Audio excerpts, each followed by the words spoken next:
James Wallin from AllianceBernstein's. Thanks so much for You're welcome. For joining us today for the session on corporate bond trading. What did you get out of it?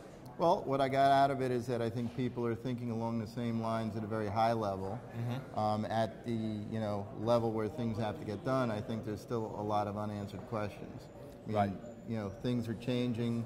There's no real way to tell the future, and people are working on solutions. I think that's what came out of today's panel. I mean, one of the things we didn't talk about was tapering, and that was kind of the elephant in the room. We just sort of we were trying to deal with some of the technicalities in the market.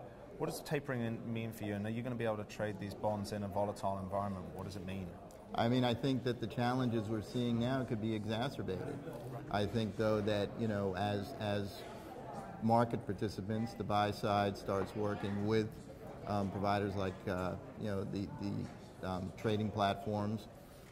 Chris White asked an interesting question about what kind of incentives they're going to provide for the dealers to get involved. Right. I mean, that's a big issue, is how do you get the dealers in the room in terms of developing an alternate trading structure. Right. And finally, we were up in Boston. We've had conversations with the buy side around how to move the dial forward. What do you think is going to happen next in terms of the buy side pushing the thing forward, pushing the envelope on this? I think more of the same. I mean, we've gotten some visibility there. I think I can't speak for the group, but I think there's a general consensus that the buy side can't do anything on its own.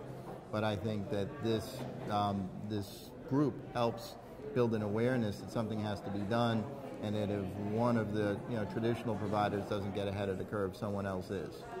That's terrific. James, thanks again so much for joining us today. James Wallin from AllianceBernstein's, and I'm Will Rhode, Director of Fixed Income Research from TABB Group.